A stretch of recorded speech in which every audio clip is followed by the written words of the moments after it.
శ్రీగణాధిపతయే నమః, శ్రీ గురుభ్యో నమః, శ్రీమాత్రే నమః. ప్రేక్షకులందరికీ స్వాగతం. శుక్రగ్రహ మార్పు.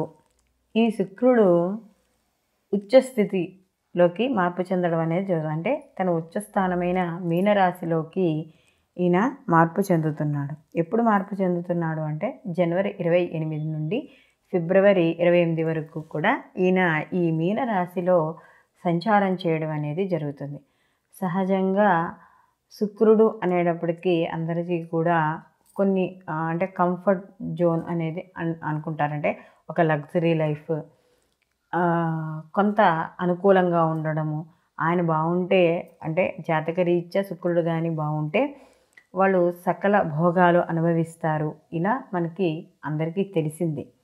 అయితే ఇక్కడ శుక్రుడికి కూడా కొన్ని స్థానాలు కానీ ఆయన సంచారం చేస్తూ ఉంటే వాటిలో వ్యతిరేక ఫలితాలు ఇవ్వడం కూడా ఉంటుంది. అన్ని శుభ ఫలితాలు ఇస్తూనే చాలా తక్కువ స్థానాల్లో అశుభ ఫలితాలు ఇవ్వడం అనేది ఈ శుక్రుడు జరుగుతుంది.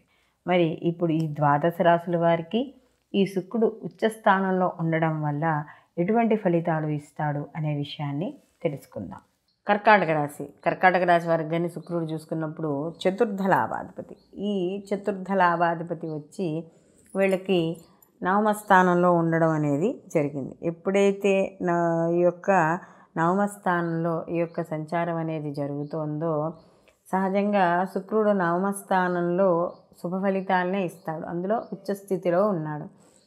ఇక్కడ చతుర్థాధిపతి అలాగే లాభాధిపతి కూడా అయ్యాడు. అంటే ఖచ్చితంగా ఎవరైతే లాభాపేక్షతో చేస్తున్న వ్యాపారాలు ఉన్నాయో, ఎవరైనా ఇన్వెస్ట్మెంట్లు చేస్తున్నారో, లేకపోతే వ్యాపార పరంగా లాభాల కోసం ఎదురు చూస్తున్నారో గత కొంతకాలంగా వాళ్ళందరికీ కూడా ఖచ్చితంగా లాభాలు రావడం, ప్రత్యేకంగా శుక్రుడికి సంబంధించిన వ్యాపారాలు చేస్తున్న వాళ్ళందరికీ కూడా ఈ మాసంలో మంచి లాభాలు రావడం అనేది జరుగుతుంది. అలాగే ఇంటికి సంబంధించి ఏవైనా నూతన వస్త్రాలు, వస్తువులు కొనుగోలు చేయడము, అలాగే వాహనాలకు సంబంధించిన వ్యాపారస్తులు ఎవరైతే ఉన్నారో వాళ్ళకు కూడా అనుకూలంగా ఉండడం అనేది జరుగుతుంది.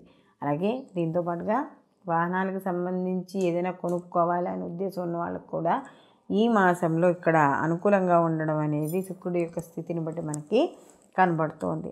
అలాగే ఇక్కడ ఈ రాశి వారికి, కర్కాటక రాశి వారికి కానీ చూసుకుంటే ఇక్కడ వస్త్రాలుతో పాటుగా ఇక్కడ ఆభరణాలు కూడా కొనుగోలు చేసే అవకాశం ఎక్కువగా కనబడుతోంది. అలాగే ఇంట్లో కూడా వాళ్ళు ఏవైతే ఇంటికి సంబంధించిన దేవీ దేవతల యొక్క ఆరాధనలు ఉంటాయంటే ఆధ్యాత్మికమైన కార్యక్రమాల్లో కూడా పాల్గొనడం అనేది జరుగుతుంది. ఏవైతే కార్యక్రమాలు ప్రయత్నం చేస్తున్నారో అవన్నీ కూడా దిగ్విజయంతో ముందుకు వెళ్ళడం అనేది జరుగుతుంది. ఇంట్లో తల్లిదండ్రుల యొక్క గౌరవాన్ని కాపాడడం, వాళ్ళకి సంబంధించిన విషయాలు అంటే విద్యార్థులు ఎవరైనా ఉంటే వాళ్ళకి తల్లిదండ్రులు సంతోషించే వార్తలు వినడం, చెప్పడం ఇలాంటివన్నీ కూడా ఎక్కువగా కనబడుతున్నాయి. అలాగే ఇక్కడ గురుభక్తి, గురువులను ఆశ్రయించడం ఇలాంటి విశేషమైన ఫలితాలు కూడా ఇక్కడ కనబడుతున్నాయి. కాబట్టి ఈ మాసంలో ఈ యొక్క రాశి వాళ్ళకి ఖచ్చితంగా అనుకూలమైన ఫలితాలే ఎక్కువగా గోచరించడం అనేది జరుగుతుంది. శుక్రుడు మనకి దైత్య గురువుగా మనం చెప్పడం అనేది జరుగుతుంది.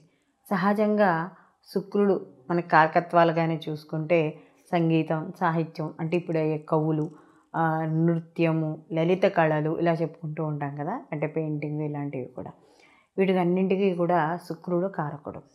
అలాంటి శుక్రుడు కానీ జాతకంలో బాగుంటే దీనికి సంబంధించి అయితే ఇవేవైతే సినీ కళారంగాల్లో ఎవరైతే ఉన్నారో వాళ్ళందరికీ కూడా అనుకూలంగా ఉంటాయి. అలాగే మనకి ఈయన అలంకార ప్రియుడిగా మన అలంకారానికి సంబంధించిన వస్తువులు అంటే ఈ వస్త్రాలు, ఆభరణాలు, వెండి, బంగారం, వజ్రాలు ఇలాంటి వాటికి అన్నింటికీ కూడా శుక్రుడే కారకుడు.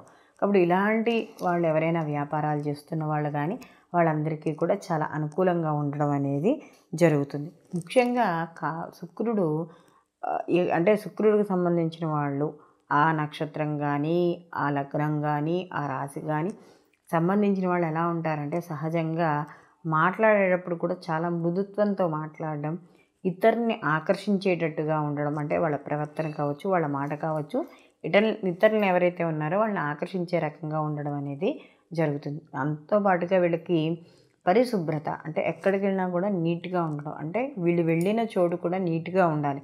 లేకపోతే వీళ్ళు అక్కడ కొంచెం ఫ్రీగా ఉండలేరు. ఈ యొక్క శుక్రుడికి కాస్త పవర్ ఎక్కువ ఉన్నవాళ్ళు జాతకంలో. అలాగే అవతల వాళ్ళు కూడా అలాగే ఉండాలని కోరుకుంటారు.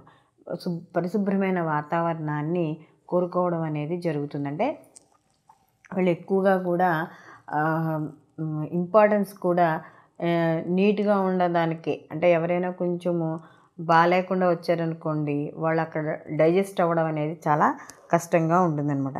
అలాగే వీళ్ళు ప్రతిదానికి కూడా అంటే మరీ లగ్జరీ లైఫ్ అన్నారు కదా, మరీ వెకిలితనంగా ఉండరు.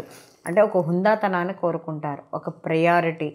ఓకే, అంటే మనం చూడడానికి వాళ్ళు రెడీ అవ్వడం కానీ, వాళ్ళ మాట కానీ ఎలా ఉంటుందండి, ఇతరుల యొక్క ఏదైతే వాళ్ళకి కోరుకుంటున్నారో, అంటే ఒక డిగ్నిటీగా గౌరవాన్ని కోరుకుంటున్నారో అది సంపాదించుకోవడానికి ఈ శుక్రుడు సంబంధించి జాతకంలో కానీ బలంగా ఉంటే ఇలాంటి కారకత్వాలు, ఇలాంటి లక్షణాలు కూడా ఉండడం అనేది జరుగుతుంది. అలాగే వీళ్ళకి తీపి ఎక్కువగా ఇష్టమై ఉంటుంది. అంటే ఎక్కువగా కారాన్ని ఇష్టపడరు, ఎక్కువగా తీపిని ఇష్టపడుతూ ఉండడం అనేది ఉంటుంది. అలాగే ఈ శుక్రుడు యొక్క ప్రభావం కానీ, అంటే మంచి ఫలితాలు కానీ, ఆయన మంచి స్థానంలో ఉండి ఉంటే ముఖ వచ్చస్సు చాలా అంటే ఆకర్షణీయంగా ఉండడం అనేది జరుగుతుంది ఈ శుక్రుడికి అనుకూలంగా ఉన్నవాళ్ళకి.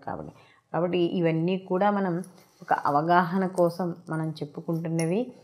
ఇంతకు ముందు కూడా మనం శుక్రుడి యొక్క స్థానాలను బట్టి ఈ యొక్క రాశుల వారికి ఎలా ఉంటుంది అని కూడా చెప్పుకున్నాం.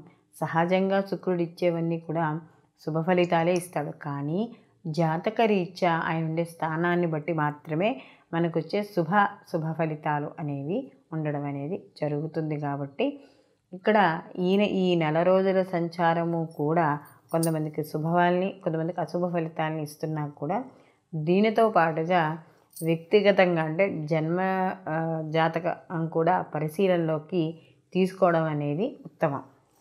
సర్వే జన సుఖినో భవంతు. లోక సంస్థ సుఖినో భవంతు.